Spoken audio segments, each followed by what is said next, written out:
बिस्मिल्लाहिर्रहमानिर्रहीम।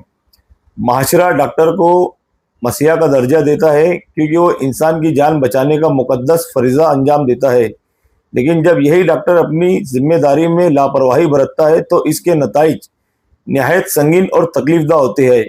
डॉक्टर के एक मामूली सी गलती या गफलत से किसी इंसान की जान जा सकती है, जिससे ना सिर्फ वो एक फ़र्द बल्कि पूरा ख़ानदान मुतासिर हो जाता है। 22 तारीख को मैं खुद एक शख्स की सुसाइड हो गया था। उस शख्स को लेकर मैं सिविल हॉस्पिटल पहुंचा। वहां पर मैं दौड़ते हुए ओपीडी जनरल इमरजेंसी हॉल में गया। वहां पर डॉक्टर था, उसको मैंने कहा कि ऐसा ऐसा मसला हो गया है। तो उसको इमरजेंसी मामले में आने के लिए 4 से 6 मिनट लग गए। उसने वो डॉक्टर ने आकर वहां पर सिर्फ देखा और मृत्यु को अपने उस शख्स को उसने मृत्यु घोषित कर दिया। उसके बाद में उसी सेम टाइम 22/4/26 को उसी वक्त सिविल हॉस्पिटल के अंदर एक 1.5 से 2 साल की बच्ची का भी इंतकाल हो चुका था। उस बच्ची के वालिदैन से मैंने बातचीत की तो उन्होंने कहा कि हमने सुबह 11 बजे इस बच्चे को एडमिट किए, आज अभी 7 बजे उसका इन्होंने इसको डेथ मतलब मृत्यु घोषित कर दिया। उसके बाद में मैं मुसलसल 8 दिन वहां पर मैंने दौरा किया एक आम नागरिक बनकर, और आज मेरे हाथ में किसी वजह से चोट आ गई थी। तो दोपहर में 3 बजे मैं सिविल हॉस्पिटल पहुंचा। वहां पर मैंने केस पेपर लिया 3:13 पर। 3:13 पर केस पेपर लेकर मैंने इमरजेंसी वार्ड में जाकर, जहां पर डॉक्टर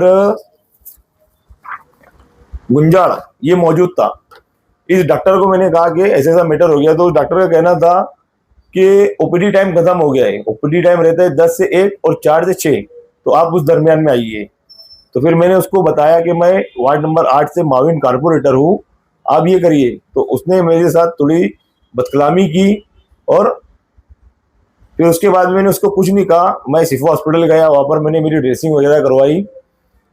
तो ये सब मामलात को देखते हुए आज हमारे साथ, हम जैसे लोगों के साथ ऐसे मामलात सिविल हॉस्पिटल में अंजाम दिए जा रहे हैं। तो आम आवाम जो है, जो रोज कमाने खाने वाले हैं, तो इनका क्या हाल है? एक डॉक्टर की जिम्मेदारी होती है कि मरीज चाहे सर्दी जुकाम का हो या एकदम इमरजेंसी पेशेंट हो, उसको जगहों पे आया जगहों पर देखकर उसका इलाज डायरेक्ट शुरू कर देने होना।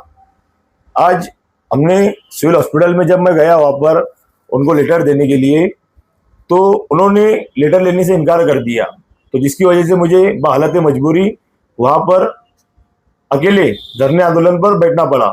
वो मुझे मेरा लेटर ले नहीं रहे थे, ओसी दे नहीं रहे थे। तो मैंने उन डॉक्टरों से कहा कि आप एक तो मुझे ओसी दे दीजिए, या ओसी नहीं देने की वजह पेपर में लिखी के अंदर सिविल हॉस्पिटल के लेटर हेड के ऊपर मुझको दे दीजिए। तो वो देने को तैयार नहीं थे। उसके बाद में शफीक एंटी करप्शन और रहमू मेंबर ये लोग आए, उन्होंने उनसे बातचीत की, उन्होंने एनओसी हमको वापस दी।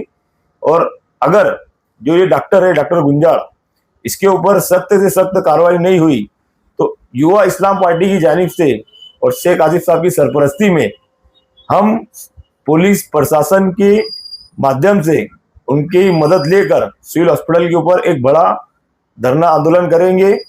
तो उससे पहले मेरी प्रशासन से गुजारिश है कि इस डॉक्टर के ऊपर कड़ी से कड़ी कार्रवाई की जाए और इसे बर्खास्त किया जाए।